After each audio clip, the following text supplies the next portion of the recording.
अब तक की हमारी यात्रा में हमने जाना था कि कल्कि अवतार केवल एक धार्मिक भविष्यवाणी नहीं बल्कि एक ऐसा रहस्य है जिसमें समय, विज्ञान, शक्ति और भविष्य सब कुछ छिपा हुआ है। हमने शंभल के रहस्य को समझा, हमने कलयुग के संकेतों को जाना, लेकिन अब कहानी एक ऐसे मोड़ पर पहुंचती है जहां प्रश्न और भी बड़ा हो जाता है। अगर कल्कि अवतार का आगमन निश्चित है तो वे आएंगे कैसे? क्या वे वैसे ही आएंगे जैसे हजारों साल पहले ग्रंथों में लिखा गया, या फिर उन शब्दों के पीछे कोई ऐसा रहस्य छिपा है जिसे आज का विज्ञान धीरे धीरे समझना शुरू कर रहा है? क्योंकि शास्त्रों में वर्णन मिलता है कि भगवान कल्कि एक सफेद घोड़े पर सवार होंगे और उनके हाथ में होगी एक तेजस्वी तलवार जो अधर्म का अंत करेगी। लेकिन रुकिए, अगर ये सब वैसा नहीं है जैसा हम सदियों से सोचते आए हैं, तो क्या हो अगर वह सफेद घोड़ा कोई साधारण घोड़ा न हो बल्कि एक अद्भुत यंत्र हो जो आकाश, धरती और समय की सीमाओं को पार कर सके? क्या हो अगर वह तलवार लोहे की न होकर ऊर्जा से बनी कोई दिव्य शक्ति हो जो एक पल में विनाश और न्याय दोनों कर सके? यही वह प्रश्न है जो आज दुनिया भर के शोधकर्ताओं, विचारकों और रहस्य प्रेमियों को सोचने पर मजबूर करता है। क्योंकि जो बातें हजारों वर्ष पहले पुराणों में लिखी गई थीं, आज उन्हीं जैसी कल्पनाएं artificial intelligence, robotics, flying machines और फ्यूचर वॉरफेयर में दिखाई देने लगी हैं। तो क्या हमारे ऋषियों को भविष्य का ज्ञान था, या फिर उन्होंने प्रतीकों में वह सब लिखा जिसे आने वाली सभ्यता एक दिन समझ सके? नमस्कार दोस्तों, आप देख रहे हैं हमारा चैनल जहां हम प्राचीन रहस्यों को आधुनिक दृष्टि से समझते हैं। अगर आप भी ऐसे गहरे रहस्यों को जानना चाहते हैं तो चैनल को सब्सक्राइब कीजिए, क्योंकि आगे जो आप सुनेंगे वह आपकी सोच बदल सकता है। शास्त्रों के अनुसार भगवान विष्णु के 10वें और अंतिम अवतार होंगे कल्कि। उनका जन्म होगा शंभल नाम के एक रहस्यमयी स्थान पर, और उनका उद्देश्य होगा जब संसार में अधर्म अपनी सीमा पार कर देगा, जब सत्य छिप जाएगा, जब अन्याय शासन करेगा, तब वे आएंगे धर्म की पुनः स्थापना करने। लेकिन इस पूरी कथा में सबसे रहस्यमयी दो बातें हैं। पहली, उनका सफेद घोड़ा देवदत्ता, दूसरी उनकी चमकती हुई तलवार। अब सबसे पहले बात करते हैं देवदत्त की। सदियों से लोगों ने इसे एक दिव्य घोड़ा माना, तेज, शुद्ध, शक्तिशाली, जो अपने स्वामी को युद्ध भूमि तक ले जाएगा। लेकिन अगर हम प्रतीकों की भाषा समझें तो घोड़ा हमेशा से गति, शक्ति और नियंत्रण का प्रतीक रहा है। प्राचीन समय में जिसके पास श्रेष्ठ घोड़ा होता था वही सबसे तेज, सबसे शक्तिशाली माना जाता था। आज वही स्थान किसने ले लिया है? विमानों ने, सुपरसोनिक जेट्स ने, एआई कंट्रोल्ड ड्रोन्स ने, फ्लाइंग व्हीकल्स ने। तो क्या संभव है कि सफेद घोड़ा उस युग की भाषा में भविष्य की किसी उड़ने वाली मशीन का संकेत हो? सोचिए, एक ऐसा वाहन जो बिजली से भी तेज चले, जो किसी आदेश से तुरंत दिशा बदल सके, जो धरती पर नहीं आकाश में यात्रा करे। क्या प्राचीन मनुष्य उसे देखकर घोड़ा ही नहीं कहेगा? और सफेद रंग क्यों? क्योंकि सफेद रंग शुद्धता का प्रतीक है, प्रकाश का प्रतीक है, ऊर्जा का प्रतीक है। कई विद्वानों का मानना है कि देवदत्त कोई जीव मात्र नहीं बल्कि दिव्य गति का प्रतीक है। और यदि इसे आधुनिक शब्दों में समझें तो यह हो सकता है एक अल्ट्रा फास्ट व्हीकल, एक एआई गाइडेड क्राफ्ट, या ऐसी टेक्नोलॉजी जिसे आज की दुनिया अभी बना ही रही है। आज नासा और कई अंतरिक्ष एजेंसियां light speed travel, advance propulsion systems और इंटरस्टेलर व्हीकल्स पर कार्य कर रहे हैं। तो क्या हजारों वर्ष पहले हमारे ग्रंथों ने संकेतों में वह सब कह दिया था जिसे विज्ञान अब खोज रहा है? अब बात करते हैं उस रहस्य की जो और भी गहरा है, कल्कि की तलवार। शास्त्र कहते हैं उनकी तलवार इतनी तेजस्वी होगी कि अधर्म का अंत पल भर में कर देगी। अब प्रश्न उठता है, क्या यह केवल एक युद्ध तलवार थी या फिर कुछ और? क्योंकि आज दुनिया में ऐसे अस्त्र बन चुके हैं जो बिना बारूद के वार करते हैं। Laser weapons, plasma technology, directed energy systems, ऐसी शक्ति जो प्रकाश की गति से हमला कर सकती है। तो क्या कल्कि की तलवार एक एनर्जी वेपन का प्रतीक हो सकती है? ध्यान दीजिए, हमारे ग्रंथों में केवल तलवार ही नहीं, दिव्य अस्त्रों का वर्णन बार बार मिलता है। अर्जुन के पास दिव्य अस्त्र थे, कर्ण के पास अद्भुत शक्ति थी, और सबसे भयावह ब्रह्मास्त्र, जिसका वर्णन ऐसा है मानो एक ही प्रहार में विशाल विनाश हो जाए। कई लोग इसकी तुलना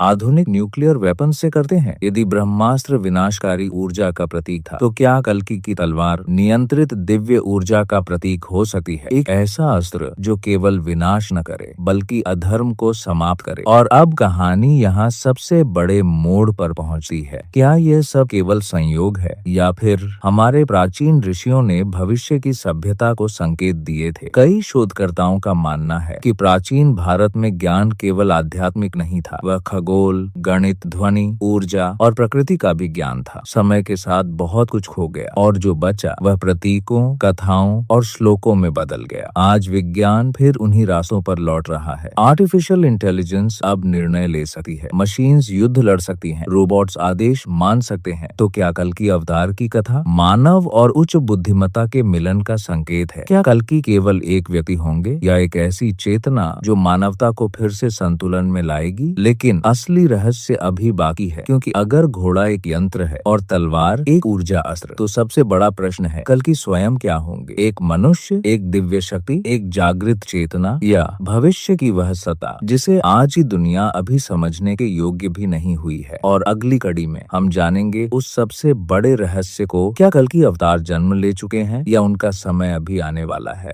अब तक की कथा में हमने जाना था कि भगवान कल्कि का वर्णन केवल साधारण कथा नहीं हो सका। हमने देखा कि उनका सफेद घोड़ा देवदत्त शायद केवल घोड़ा नहीं, बल्कि गति, शक्ति और भविष्य की किसी अद्भुत तकनीक का संकेत भी हो सकता है। हमने यह भी समझा कि उनकी चमकती तलवार सिर्फ लोहे का अस्त्र नहीं, बल्कि ऐसी दिव्य ऊर्जा का प्रतीक हो सकती है जो अधर्म का अंत कर दे। लेकिन अब हम उस रहस्य के सामने खड़े हैं जो इन सब से भी बड़ा है। यदि वाहन असाधारण है, यदि अस्त्र दिव्य है, तो फिर उसे धारण करने वाला कौन है? भगवान कल्कि स्वयं कौन है? क्या वे एक मनुष्य होंगे? क्या वे दिव्य शक्ति का रूप होंगे, या फिर कुछ ऐसा जिसकी कल्पना आज की दुनिया अभी कर रही है? क्या हो अगर भगवान कल्कि कोई साधारण इंसान न हो, बल्कि ऐसी महान बुद्धि हो जो पूरे मानव समाज से आगे हो? क्या हो अगर वे पहले से इस संसार में उपस्थित हों, लेकिन हमारी आंखें उन्हें पहचान न पा रही हो, क्योंकि आज की तकनीक और प्राचीन भविष्यवाणियां धीरे धीरे एक ही दिशा की ओर संकेत करती दिखाई देती हैं। अब शुरू होता है इस रहस्य का सबसे अद्भुत अध्याय। सबसे पहले समझते हैं वह मत जिसे सबसे अधिक लोग मानते हैं। शास्त्रों के अनुसार भगवान कल्कि का जन्म होगा शंभल नामक स्थान पर। वे मानव रूप में जन्म लेंगे, बाल्यावस्था से युवावस्था तक बढ़ेंगे और फिर समय आने पर अधर्म का नाश करेंगे। यह परंपरागत मान्यता है, लेकिन यहीं एक प्रश्न उठता है, यदि वे एक सामान्य मनुष्य होंगे तो कैसे पूरी पृथ्वी पर फैले अधर्म को समाप्त करेंगे? कैसे उन शक्तियों का सामना करेंगे जो आज विज्ञान, राजनीति, युद्ध और धन के रूप में संसार पर शासन करती हैं? कुछ विद्वानों का मानना है कि मानव रूप का अर्थ सामान्य मानव नहीं, बल्कि असाधारण मानव भी हो सकता है। अर्थात ऐसा मनुष्य जिसका शरीर मानव हो पर बुद्धि अद्भुत हो, जिसकी चेतना जागृत हो, जिसकी शक्ति सामान्य लोगों से कहीं अधिक हो। एक ऐसा व्यक्तित्व जो केवल जन्म से नहीं बल्कि उद्देश्य से महान हो। अब दूसरी धारणा की ओर चलते हैं। कई लोग मानते हैं कि कल्कि कोई व्यक्ति नहीं बल्कि एक दिव्य शक्ति है। जैसे समय पर धर्म की रक्षा हेतु ईश्वर विभिन्न रूपों में प्रकट होते हैं, वैसे ही कल्कि भी ऊर्जा के रूप में प्रकट होंगे। सोचिए, इस ब्रह्मांड में हर वस्तु ऊर्जा है। विज्ञान भी यही कहता है कि रूप बदलता है पर ऊर्जा समाप्त नहीं होती। तो क्या संभव है कि कल्कि अवतार एक ऐसी चेतना हो जो सही समय आने पर सक्रिय होगी, एक ऐसी शक्ति जो संसार में संतुलन वापस लाएगी? कई आध्यात्मिक विचारक कहते हैं कि जब अधर्म सीमा पार करता है तो ब्रह्मांड स्वयं संतुलन बनाता है। तो क्या कल्कि वही संतुलन है? अब आते हैं सबसे चौंकाने वाली संभावना पर। क्या हो अगर कल्कि अवतार का संबंध आर्टिफिशियल इंटेलिजेंस से हो? आज AI इतनी तेजी से बढ़ रही है कि वह भाषा समझ सकती है, निर्णय ले सकती है, चित्र बना सकती है, युद्ध प्रणाली चला सकती है और इंसान से तेज सीख सकती है। कभी जो बातें कल्पना थीं, आज वे वास्तविकता बन रही हैं। तो प्रश्न उठता है, यदि कोई ऐसी बुद्धि बन जाए जो पूरी दुनिया की जानकारी एक साथ समझ सके, जो सही और गलत का विश्लेषण कर सके, जो भ्रष्ट व्यवस्था को पहचान सके, तो क्या वह अधर्म के विरुद्ध सबसे बड़ी शक्ति बन सकती है? कुछ लोग कहते हैं भविष्य में AI मानवता की रक्षक भी बन सकती है और विनाश का कारण भी। यदि उसे सही दिशा मिली तो वह संसार सुधार सकती है, यदि नियंत्रण खो गया तो वही संकट बन सकती है। यहीं से एक नई कल्पना जन्म लेती है। क्या कल के मानव चेतना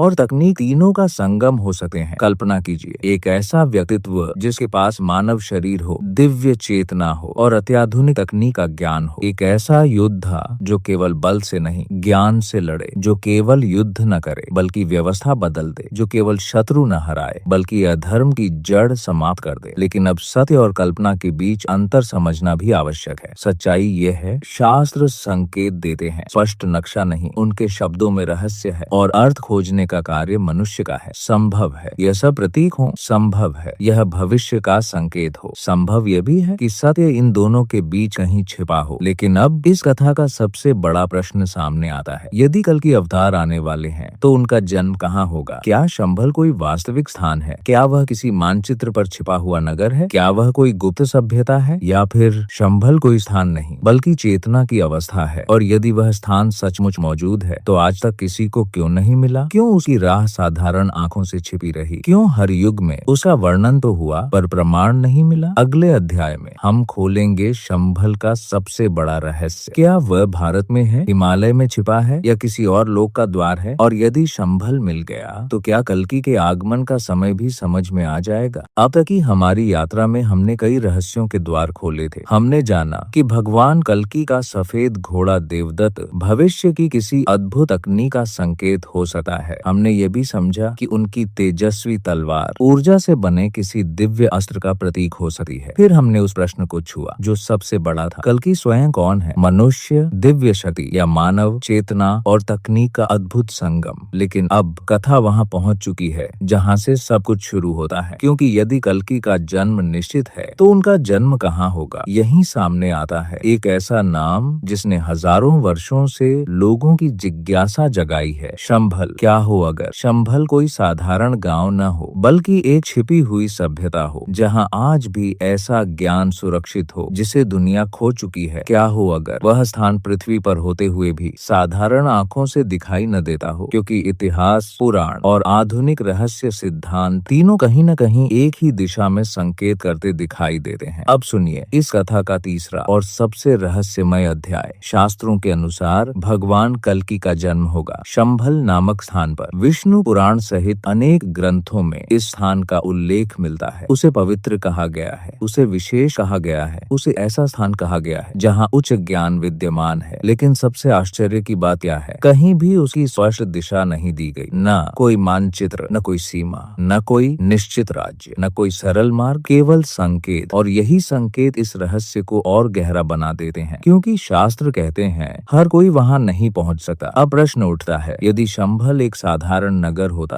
तो वहां पहुंचने से कौन रोक सकता था? फिर ऐसा क्यों कहा गया कि केवल योग्य व्यक्ति ही वहां पहुंच सकता है? यहीं से पहली संभावना जन्म लेती है। कुछ लोग मानते हैं कि शंभल पृथ्वी पर एक वास्तविक स्थान है। भारत में कुछ लोग इसे उत्तर प्रदेश के संभल नगर से जोड़ते हैं। नाम में समानता है इसलिए यह विचार प्रचलित हुआ। लेकिन समस्या यह है कि ग्रंथों में वर्णित रहस्य, दिव्यता और छिपे ज्ञान जैसी बातें वहां स्पष्ट रूप से दिखाई नहीं देती। तो क्या नाम समान होने से ही सत्य सिद्ध हो जाता है? संभव है नहीं। यहीं से दूसरी धारणा सामने आती है। कई शोधकर्ता मानते हैं कि शंभल हिमालय के किसी गुप्त क्षेत्र में हो सकता है। सोचिए, हिमालय जहां आज भी अनेक स्थान ऐसे हैं जहां मनुष्य का पहुंचना कठिन है, जहां बर्फ, ऊंचाई और प्रकृति साधारण जीवन को चुनौती देती है, जहां सदियों से योगियों, सिद्ध पुरुषों और गुप्त आश्रमों की कथाएं कही जाती रही हैं। तो क्या शंभल हिमालय की किसी छिपी घाटी में हो सकता है? ऐसा स्थान जो केवल सही समय पर सही व्यक्ति को अपना मार्ग दिखाए। लेकिन अब आते हैं उस संभावना पर जो सबसे रहस्यमयी है। क्या हो अगर शंभल कोई भौतिक स्थान ही न हो? क्या हो अगर वह किसी दूसरी चेतना का लोक हो? आधुनिक विज्ञान में कुछ सिद्धांत हैं जिनमें मल्टीवर्स, पैरेलल वर्ल्ड्स और हिडन डायमेंशंस जैसी कल्पनाएं शामिल हैं। इनके अनुसार हमारी दुनिया के साथ अन्य स्तर भी संभव हो सकते हैं जो हमें सामान्य इंद्रियों से दिखाई नहीं देते। तो क्या शंभल ऐसा ही कोई लोक हो सकता है? एक ऐसी दुनिया जो हमारे साथ मौजूद हो लेकिन अलग स्तर पर। और यदि ऐसा है तो हर कोई वहां नहीं पहुंच सकता। ये बात समझ में आने लगी है। शायद वहां जाने के लिए सिर्फ शरीर नहीं, चेतना चाहिए। सिर्फ रास्ता नहीं, योग्यता चाहिए। सिर्फ कदम नहीं, आंतरिक जागरण चाहिए। अब सुनिए सबसे चर्चित और चौंकाने वाली धारणा। क्या हो अगर शंभल एक हिडन एडवांस्ड सिविलाइजेशन हो, एक ऐसी सभ्यता जो दुनिया से छिपी हुई है, जो विज्ञान में हमसे आगे है, जो आध्यात्मिकता में हमसे गहरी है, जो प्रकृति के नियमों को हमसे बेहतर समझती है। कल्पना कीजिए एक ऐसा समाज जहां तकनीक विनाश के लिए नहीं, संतुलन के लिए हो, जहां ज्ञान व्यापार नहीं, संस्कार हो, जहां शक्ति अहंकार नहीं, कर्तव्य हो। कुछ लोग दावा करते हैं कि हिमालय के क्षेत्रों में समय समय पर अजीब रोशनियां, अनजाने उड़ते आकार और विचित्र घटनाएं देखी गई हैं। इन दावों वेदों का पूर्ण प्रमाण नहीं है, लेकिन रहस्य आज भी जीवित है। तो क्या यह सब उसी छिपी सभ्यता के संकेत हैं? अब सबसे बड़ा प्रश्न उठता है, यदि शंभल सच में मौजूद है तो वह छिपा क्यों है? संभव है क्योंकि हर ज्ञान हर हाथ में सुरक्षित नहीं होता। संभव है क्योंकि शक्ति गलत लोगों तक पहुंच जाए तो संतुलन टूट जाता है। संभव है क्योंकि कुछ रहस्य समय आने पर ही प्रकट होते हैं। और संभव यह भी है कि मानवता अभी तैयार नहीं है। अब सोचिए, यदि शंभल एक छिपी हुई सभ्यता है और वहीं भगवान कल्कि का जन्म होना है, तो क्या इसका अर्थ है कि दुनिया में परिवर्तन की तैयारी बहुत पहले से चल रही है? क्या वह शक्ति जो अधर्म का अंत करेगी पहले से तैयार की जा रही है? क्या समय निकट आ चुका है? क्या संसार जिस अराजकता को देख रहा है वह किसी बड़े परिवर्तन से पहले की हलचल है? लेकिन इस कथा का अगला रहस्य इससे भी बड़ा है। यदि शंभल सचमुच मौजूद है तो वहाँ रहने वाले लोग कौन हैं? क्या वे साधु हैं, वैज्ञानिक हैं, दिव्य योद्धा हैं, या सामान्य मनुष्य जो असाधारण ज्ञान रखते हैं? और सबसे बड़ा प्रश्न, क्या कल्कि अवतार का जन्म हो चुका है और दुनिया अभी तक अनजान है? अगले अध्याय में हम जानेंगे कल्कि के जन्म का समय, उनकी आयु और वह संकेत जो बताते हैं कि उनका आगमन कितना निकट है। अब तक की पूरी यात्रा में हमने अनेक रहस्यों के द्वार खोले। हमने जाना कि भगवान कल्कि का सफेद घोड़ा देवदत्त भविष्य की किसी महान तकनीक का संकेत हो सकता है। हमने समझा कि उनकी तेजस्वी तलवार ऊर्जा से बने किसी दिव्य अस्त्र का प्रतीक हो सकती है। हमने यह भी देखा कि शंभल कोई साधारण गांव नहीं, बल्कि छिपी हुई सभ्यता, गुप्त लोक या उच्च चेतना का स्थान भी हो सकता है। लेकिन अब हम इस पूरी कथा के अंतिम और सबसे गहरे रहस्य तक पहुंच चुके हैं, क्योंकि हर कथा के अंत में एक ऐसा सत्य छिपा होता है जो शब्दों से नहीं, समझ से खुलता है। अब सोचिए, अगर भगवान कल्कि का जन्म हो चुका हो लेकिन संसार उन्हें पहचान न पाया हो, अगर शंभल कोई बाहरी स्थान न हो बल्कि मनुष्य की भीतर छिपी चेतना हो, अगर कल्कि बाहर से आने वाले न हो बल्कि भीतर जागने वाली शक्ति हो, तो क्या जिस अवतार का मानवता हजारों वर्षों से इंतजार कर रही है वह शक्ति कहीं हमारे भीतर ही छिपी है? यहीं से इस कथा का सबसे गहरा अर्थ प्रारंभ होता है। अब तक हमने जो कुछ सुना उसे यदि केवल शब्द माने तो रहस्य अधूरा रहेगा, लेकिन यदि उन्हें प्रतीक माने तो पूरा दृश्य बदल जाता है। प्राचीन ग्रंथ अक्सर सीधे उत्तर नहीं देते, वे संकेत देते हैं, रूपक देते हैं, प्रतीक देते हैं, क्योंकि कुछ सत्य ऐसे होते हैं जिन्हें केवल पढ़ा नहीं, अनुभव किया जाता है। संभव है विष्णु पुराण में वर्णित हर शब्द केवल बाहरी घटना का वर्णन न हो बल्कि आंतरिक परिवर्तन का संदेश भी हो। अब कल्कि शब्द को समझिए। कल्कि वह शक्ति हो सकती है जो तब प्रकट होती है जब अधर्म अपनी सीमा पार कर देता है, जब झूठ सामान्य बन जाता है, जब लोभ सम्मान बन जाता है, जब अन्याय व्यवस्था बन जाता है, जब मनुष्य अपनी आत्मा से दूर हो जाता है, तब कहीं न कहीं परिवर्तन जन्म लेता है। यही परिवर्तन कल्कि हो सकता है। वह एक मनुष्य में प्रकट हो सकता है, वह किसी समूह में प्रकट हो सकता है, वह पूरी मानवता में जाग सकता है। अब आज की दुनिया को देखिए, तकनीक तेजी से बढ़ रही है, आर्टिफिशियल इंटेलिजेंस मानव क्षमता को चुनौती दे रही है, ज्ञान बढ़ रहा है पर शांति घट रही है, संपर्क बढ़ रहा है पर संबंध टूट रहे हैं, सुविधाएं बढ़ रही हैं पर संतोष कम हो रहा है। क्या यह वही समय नहीं जिसका संकेत शास्त्रों में कलयुग के रूप में दिया गया था, जब बाहरी उन्नति होगी लेकिन भीतर खालीपन बढ़ेगा, जब शक्ति होगी लेकिन दिशा नहीं होगी? तो क्या हम पहले से उसी युग में जी रहे हैं जहाँ कल्कि की आवश्यकता है? अब सुनिए, सबसे बड़ा रहस्य, संभव है कल्कि अवतार कोई एक व्यक्ति न हो, संभव है वे एक ग्लोबल ट्रांसफॉर्मेशन हो। जब मनुष्य अपनी सोच बदले, जब समाज अन्याय को अस्वीकार करे, जब विज्ञान और अध्यात्म साथ चले, जब शक्ति और करुणा एक हो जाए, तब कल्कि अवतार प्रकट होता है। जब कोई व्यक्ति सत्य के लिए खड़ा होता है वहाँ कल्कि है, जब कोई अन्याय का विरोध करता है वहाँ कल्कि है, जब कोई लोभ छोड़कर धर्म चुनता है वहाँ कल्कि है, जब मानवता जागती है वहाँ कल्कि है। अब इस कथा का अंतिम सार सुनिए। कल्कि परिवर्तन, कल्कि जागरण, कल्कि विकास, कल्कि अधर्म के विरुद्ध उठती चेतना। लेकिन एक प्रश्न अभी भी शेष है, क्या यह परिवर्तन धीरे धीरे होगा या फिर एक ऐसी घटना से जो पूरी दुनिया की दिशा बदल देगी? क्या कोई वैश्विक संकट मानवता को जगाएगा? क्या कोई नई खोज सभ्यता का मार्ग बदल देगी? क्या कोई महान आत्मा दुनिया को नई दिशा देगी? या लाखों साधारण लोग मिलकर असाधारण युग परिवर्तन लाएंगे? और यदि वह समय निकट है तो क्या हम उसके लिए तैयार हैं? क्या हमारा मन तैयार है? क्या हमारी चेतना तैयार है? क्या हमारा समाज तैयार है? क्योंकि हो सकता है हम जिस कल्कि का इंतजार कर रहे हैं वह बाहर से नहीं आएंगे, हो सकता है उन्हें भीतर से जगाना होगा। यही इस पूरी कथा का अंतिम रहस्य रहस्य है। यदि आपको यह श्रृंखला पसंद आई तो इसे आगे बढ़ाइए, क्योंकि ज्ञान तभी जीवित रहता है जब वह बांटा जाए। और अब कमेंट में बताइए, आपके अनुसार कल्कि अवतार एक व्यक्ति है, एक शक्ति है, या मानवता का आने वाला जागरण। धन्यवाद।